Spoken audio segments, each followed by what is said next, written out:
Boa noite, ministro. Boa noite, Neumann. Ministro, eu sou um cidadão direito, mas se eu fosse um bandido, eu adoraria ter foro privilegiado.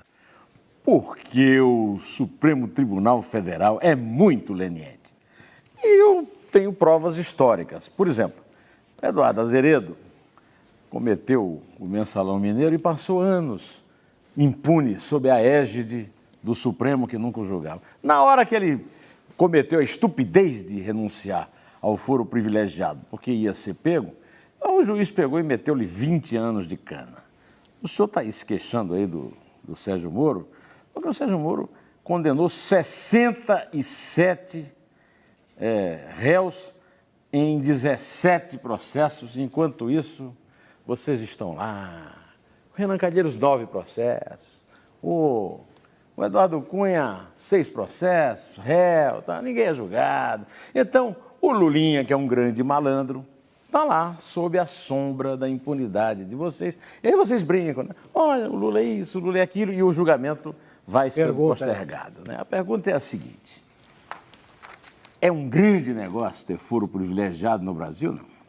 Neumann. Deixa, eu vou insistir aqui da minha tese da leniência do Supremo, porque ele citou o Castelo de Areia. O Supremo não está em julgamento aqui. Eu não sou advogado também do Supremo, Neumann. E também não sou responsável por tudo que o colegiado faz.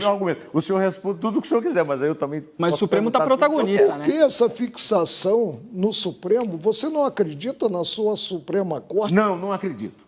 Olha, e eu vou lhe dizer isso é muito triste. A Operação Lava Jato já houve antes, foi o Castelo de Areia. Por causa de um erro de origem cometido pelo Aristides Junqueira, a Justiça, a Alta Corte da Justiça Brasileira, jogou no lixo o Castelo de Areia. Não sei, e foi toda retomada agora na Lava Jato. Por exemplo, não apreciei essa matéria. O Collor foi impedido numa reunião, porque ele tentou usar o truque da renúncia e o Senado, sob a presidência do presidente do Supremo, não aceitou o truque dele e o impediu.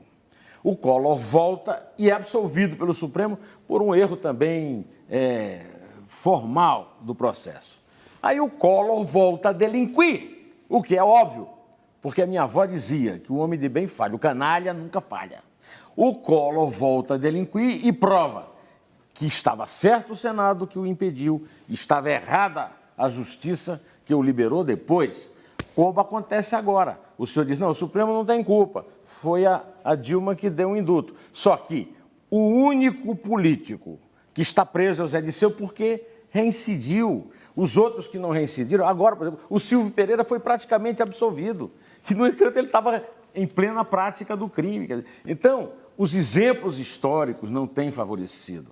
Nem o Mensalão favorece. Porque o Mensalão houve realmente, eles foram todos apenados, mas não cumpriram penas e depois foram perdoados. Então, eu acho que do que vai sair do Brasil, uma das coisas mais importantes é o direito da igualdade de todos perante a lei, com o fim do absurdo que é o foro privilegiado. Porque eu não admito que um sujeito que tem um mandato, só por causa disso ele tem uma justiça diferente da minha. Ministro, vamos discordar de novo. A única coisa que a gente vai concordar hoje é que o Flamengo está muito ruim. Porque eu vou discordar de novo do senhor. Como é que o senhor me diz que nós estamos numa grande evolução se a presidente da República está trancada no Palácio comprando voto? Mas o que é melhor? Ministro, o que é melhor? Não, mas eu não estou reclamando do senhor. Eu estou só dizendo que nós discordamos, que não há essa evolução que o senhor falou. A presidente, a presidente da República está dentro do Palácio, usando o Palácio. Primeiro, como se fosse um aparelho do terror. Nós não estamos julgando aqui a presidente da República. O que eu disse o senhor acabou de dizer. A quadra é alvissareira, ou seja, as mazelas do Brasil respondeu para o André. Não, Maria, você expõe a tua posição, mas vamos em frente. Mas eu preciso expor. Então, mas veja você já bem, disse. Ele acabou de dizer para o André que nós estamos evoluindo. Não estamos. Isso, claro. A presidente da República, claro, à luz do dia, está evoluindo. comprando voto, comprando deputado, com nosso dinheiro numa crise terrível. Um sujeito que está sendo procurado pela Justiça está no hotel ao lado do Palácio, negociando voto. O senhor vem dizer que nós evoluímos? Nós involuímos, ministro. Pelo amor de Deus. A pergunta não estou discordando. É um caleidoscópio, cada qual tem a sua visão. Quem era o presidente do Supremo quando o Celso Daniel foi assassinado? Não me lembro. 2002. Eu teria que fazer uma pesquisa. Não era o senhor. Pois é, depois do senhor foi mais um, depois foi o Nelson Jobim. O Nelson Jobim recebeu um pedido de habeas corpus de Sérgio Gomes da Silva. Sérgio Sombra. O senhor sabe quanto tempo esse pedido ficou na gaveta do presidente do Supremo? Passaram 5 presidentes do Supremo. 5. Carlos Aires Brito. Neumann, eu vejo que você daria um grande corregedor. 5 presidentes passaram e o pedido de habeas corpus do Sérgio.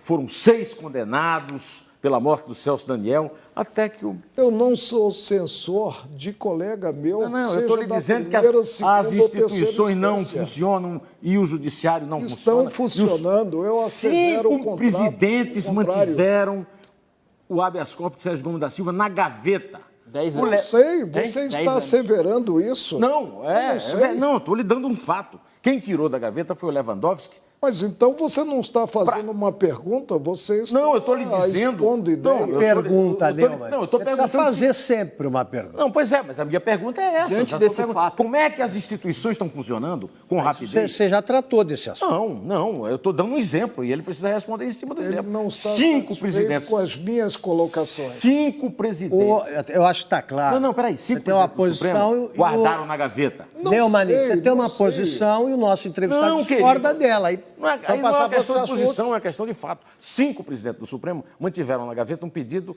de habeas corpus de um assassino vagabundo de Santo André. Bom, Lewandowski tirou. Lewandowski tirou, aceitou o habeas corpus. O senhor continua dizendo, afirmando que as instituições estão funcionando, que a justiça é rápida. Estão. Não, rápida ela não é pela sobrecarga de processo. 14 anos. Neumann, vamos... Ela está funcionando. Ela está funcionando. Vamos para mais um ligeiro intervalo.